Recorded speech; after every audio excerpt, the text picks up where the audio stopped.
This man's name is Rusty. He is a former American soldier, teacher, and former American football coach at the school club he taught at. That afternoon, Rusty and his family will move to an orphanage in Texas to work as a teacher, teaching orphans. When they arrived at the orphanage, Rusty's family was greeted by a teacher named Frank. In the middle of their chat, suddenly the police came with a teenager covered in blood named Hardy. The policeman explained that 2 days ago, Hardy's father was murdered and his mother just left, leaving Hardy alone with his father's corpse. Frank asks the police to take Hardy to the school's health clinic, while Frank would escort Rusty and his family to their new home. However, when they saw the poor condition of the house, Rusty's wife, Juanita, was disappointed. If it weren't for her husband's wish, she wouldn't have moved. That night, Juanita had trouble sleeping. Rusty tries to calm her down and promises to clean the house tomorrow. When Juanita sleeps, Rusty remembers the past. The time when he and his brother had to live and grow up in an orphanage. At that time, the children in the orphanage were never noticed by the government, even only considered a burden on society. Now, as an adult, he is determined to serve in order to provide a proper education for the children of the orphanage. The morning after cleaning the house, Rusty met a health worker named Doc Hall. While chatting, they heard the sound of pandy children fighting. Shortly after, Frank came. Doc, worried about the children being punished, tries to protect them. He explained to Frank that they were just discussing American football. Tomorrow, Rusty really wanted to form a football team at the orphanage school. Although pessimistic, the head of the orphanage finally gave permission. In the afternoon, on the first day of teaching, Rusty was confused. Why almost all the students in the class no one can count or read at all. But as a teacher, he still teaches them with great patience. After the lesson, Rusty immediately sent the children to the field to assess their ability to play football. Ready! Hey! You can't wrap up and put your opponent in a headlock.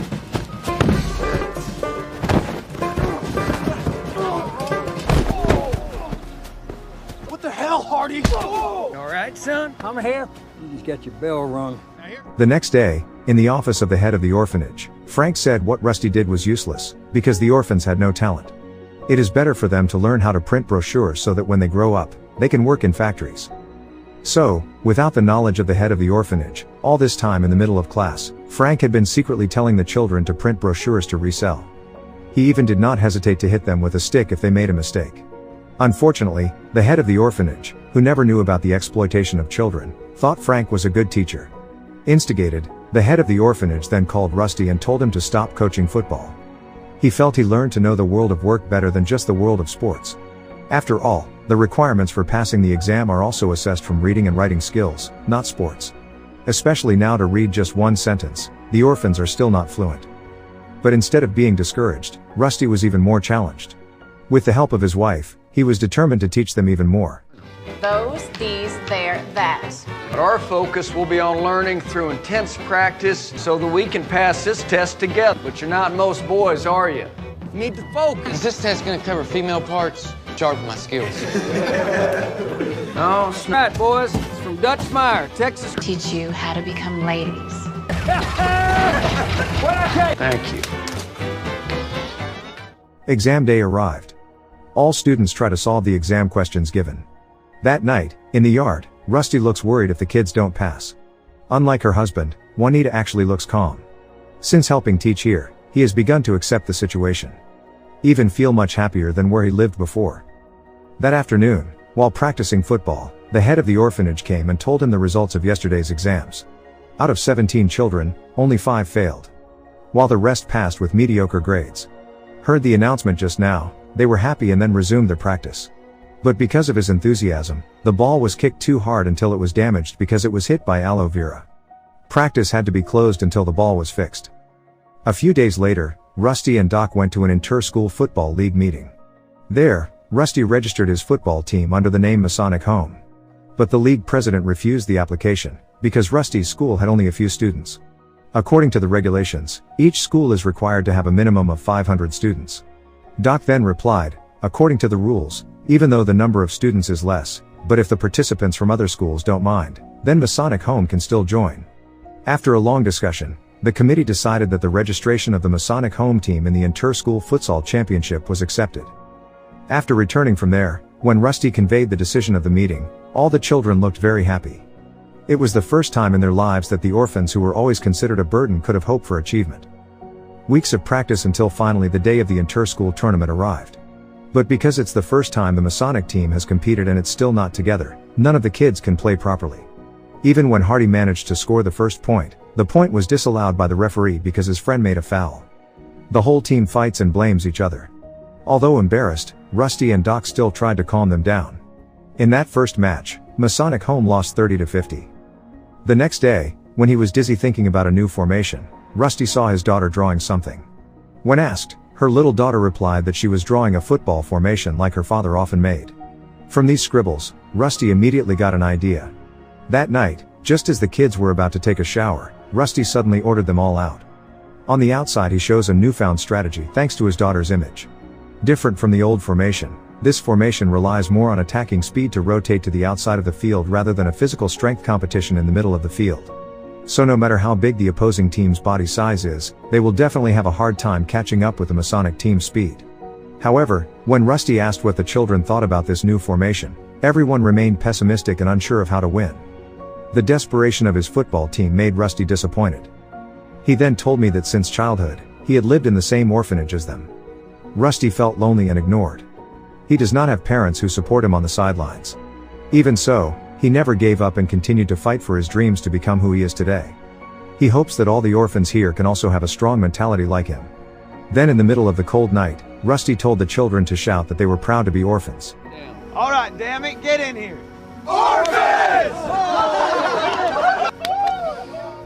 When the others disbanded, Rusty rebuked why Hardy had not shouted along with the others.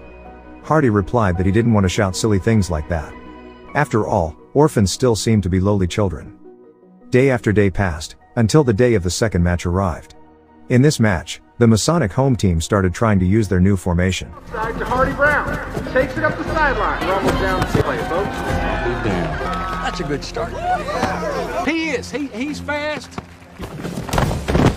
We're not looking good, Coach. Dang it. Zone untouched and smile. Touchdown.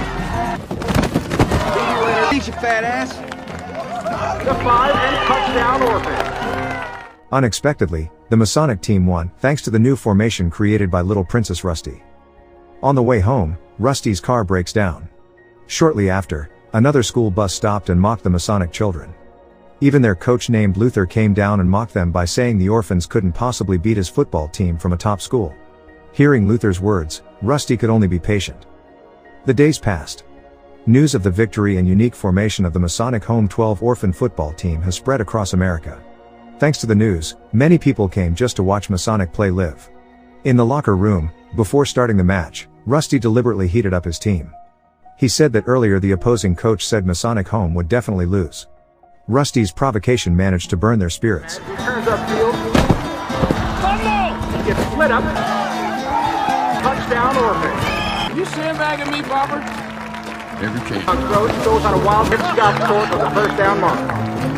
Some mercy, Snugs! Ladies and gentlemen, the game is over and After yesterday's victory, victory after victory was always achieved. Stories of orphans who can win consecutively without losing and even then viral and inspire many people, especially fellow orphans in the Texas area. One day, at the orphanage, a woman came looking for her son who was a Masonic home player named CD. The woman cried asking her son to go home while saying that she regretted ever leaving a CD at this orphanage. But CD refuses. He knows his mother is coming because now he has become a famous football player. CD is so sad. For years he had hoped his mother would come back to pick him up with regrets. But apparently his mother has not changed. Your mother! Hey, now, Get in the car.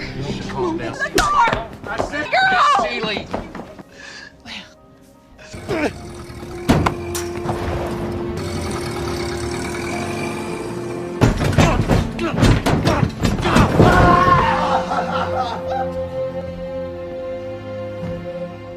Seeing his friend's sadness, Hardy hugged CD and said that he was not alone. Hardy and all the kids here understand how CD feels. They all know how painful it is to be dumped by their own biological mother. Team Masonic Home's victory still continues. No opposing team has yet been able to defeat Rusty's unique formation. The news of their victory has always been eagerly awaited by Americans. Slowly, Rusty's dream to raise the status of orphans in this orphanage began to come true. The next day, the head of the orphanage gave a donation of football uniforms from another school team, a fellow tournament participant. The head of the orphanage explained that because the finances weren't enough to buy a football uniform, he took the initiative to ask another school for clothes to replace the old Masonic football team. After the head of the orphanage left, Rusty saw Doc drinking alcohol. Rusty throws the drink away and tells Doc to be a good example to the students. If the kids kept seeing Doc addicted to alcohol, one day they'd be drunk too. Hearing Rusty's words, Doc was silent. On the other hand, Frank is seen meeting with Luther, the coach of the opposing team that Masonic will face in the semifinals. Secretly, Luther had paid Frank to find fault with the Masonic team to disqualify him from the tournament. Frank gives documents about Hardy's actual age. In the document, Hardy's age is written 1 year older. Meaning, the Masonic team has violated the rules of the league tournament. Next week, the day of the semifinal match arrived. This time Masonic Home is playing against Team Luther football, just like the previous game. Point by point Masonic managed to achieve it easily. Seeing his team almost lost, Luther used a cheat. He ordered his players to injure the Masonic players.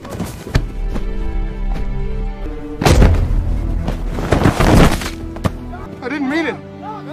When Doc Hall rushed to his side. Carlos, get the stretcher on the double. All right, here we go, gentlemen. But fortunately, despite the lack of one player, Masonic Home still won far above Luther's team. That night, at the orphanage, Frank suddenly burst into the boys' dorm room. He immediately dragged and beat one of the students with a wooden stick until he was battered while saying that this was punishment for peeping at the girls' dormitory. Satisfied, Frank left from there. Hardy, who did not accept his friend being tortured with anger, then beat Frank from behind using Frank's own wooden stick, until the stick broke. Just like Frank, satisfied, Hardy left from there. The next morning, Rusty was shocked when he read the newspaper news about the disqualification of the Masonic home team because it was considered cheating to include Hardy in the team who was 1 year older than other school children. When he wanted to tell Doc, he was confused as to why one of the students was battered. After hearing the story of Frank's beating last night, Rusty decided to report to the head of the orphanage. But apparently, before Rusty arrived, Frank had already made up a story about last night's incident. Then, he reported back to Hardy. But Rusty didn't care. He kept reporting all the violence Frank had committed from the students' stories so far. Unfortunately, the head of the orphanage trusts Frank more simply because he's a senior teacher here. Hearing the decision of the head of the orphanage, Rusty was very disappointed. At home, he confided in Juanita. Rusty was really tired and couldn't take it anymore if he had to keep fighting alone. Seeing her husband's desperation, Juanita then gave a stack of letters of support sent by Masonic home fans who for 2 consecutive weeks always came from various regions throughout America. Juanita said that Rusty was not alone. Out there are so many people who support him even though they have never met. While reading a letter on the terrace of the house, all members of the Masonic home team came and said that since last night's incident, Hardy had disappeared and had not returned to the orphanage. When he heard the news, Rusty was sure that Hardy would return to his old house. The house where Hardy's biological mother had left him alone with his father's corpse. In a stable, Rusty found the boy. He then tells the story of his past. In the past, he had also felt scared like Hardy when he was on the battlefield. Rusty witnessed her brother's death in front of her eyes. Right when his brother died, he thought that in this world there would be no one he could consider home anymore. But the story just now made Hardy angry, because he felt it was unfair to him. The pain was long gone and Rusty was healed too. While he is still tormented until now. Rusty hugged and comforted Hardy. At that moment, suddenly all the Masonic home orphans came. They sent Hardy back to the orphanage together. The orphanage that will always be Hardy's home. The next day, since news of the disqualification of the Masonic home team spread, many people protested and demanded the Football League overturn the decision. Due to the increasing public demand, to the shock of one country, an inter-school league session was held. The league chairman informed him that according to the birth certificate, Hardy's age was against the rules. But Hardy checked and he explained that the birth certificate belonged to his late brother who had died a long time ago. So the names of all the boys in the Hardy family are the same. The father's name is Hardy Brown, his brother's name is Hardy Brown II, while his name is Hardy Brown III. But even though it was explained, the league chairman still wanted to disqualify the Masonic team. It turned out that just like Frank, the chairman of the league also received bribes from Luther. When the decision was about to be passed, the secretary suddenly told him that the president had called because this news had shocked the public. The president decided to step in. On the phone, without further ado, the president, knowing there must be a dirty game inside, threatens that if the chairman doesn't allow the Masonic home team to continue with the league, then he will fire him right away. Hearing a threatening voice from the #1 man in America, The league chairman was very frightened and immediately announced that the Masonic home team would not be disqualified. Has been overturned.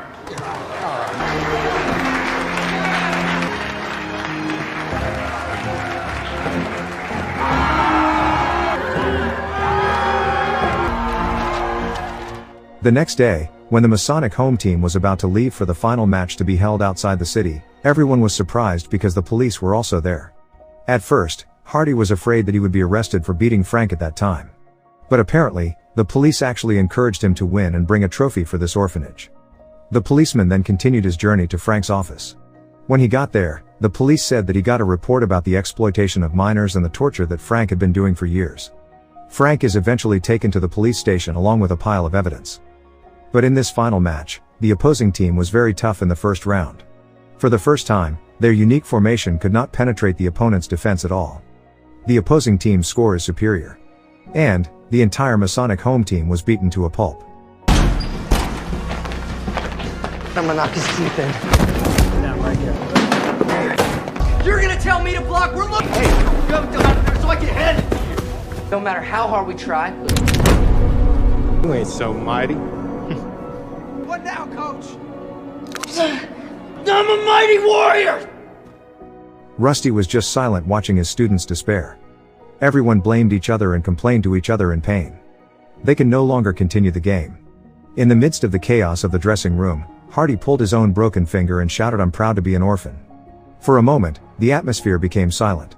Hardy, who had never wanted to say that sentence, finally said it out loud. He used to not believe that outcast orphans like them could win, but he was wrong. After the long struggle of the Masonic home orphan team, it turns out that they can make it to the final. That's why, now he believed and asked all his comrades to keep believing as well and not give up. Hardy pleaded that no orphans should give up until the end. These wounds were only minor wounds that could not possibly extinguish the spirit of warrior orphans like them. Hearing Hardy's words, the fire of the Masonic home team's fighting spirit rose again. The day that we are born, we got another half to kick those sandy asses. And come on, 3, march!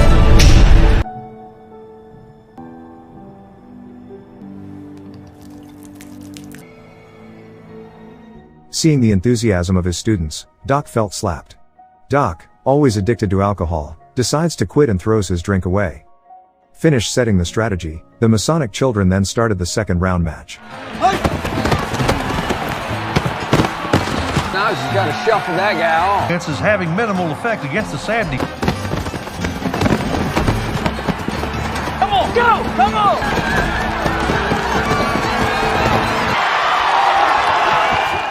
Hardy managed to score a touchdown and got 6 points for the Masonic home team. Seeing this fighting spirit, the entire audience was carried away by the atmosphere and cheered for them. Now the provisional score is 7-6, only 1 point difference in the final minutes. The team that can score first will win. We got one more timeout. Short pass to Hardy. Take it in there, son.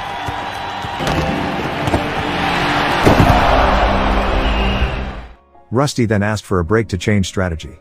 This time, Masonic will make a trick because the opposing team already knows that Hardy will definitely bring the ball. Then let them focus on chasing Hardy. In fact, he just ran without the ball. Hey! Ceiling's gonna run it in himself in front of him. In fact, the ball was actually carried by another Masonic player. Their plan was a success. The Masonic team managed to cross the opponent's finish line. Now only 7 seconds left to get the ball to the touchdown line. In the final seconds of determination, Rusty told the children to play freely. They are asked to enjoy the game. It doesn't matter if they win or lose, the most important thing is that they play with confidence and have big smiles on their faces. They have to show the community that orphans are children of fighters. Yeah, you can do this, Snugs. Mighty Boys! All right, Stuart. Come on, boys. Nuts! Come on, go! Come on. Go, come on, go!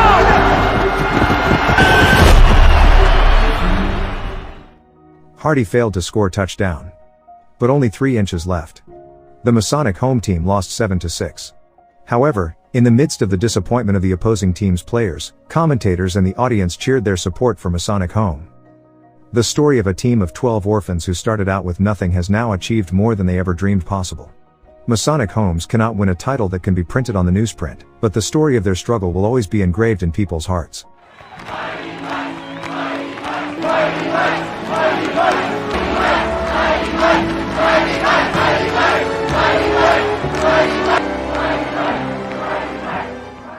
On the way home, Hardy apologized.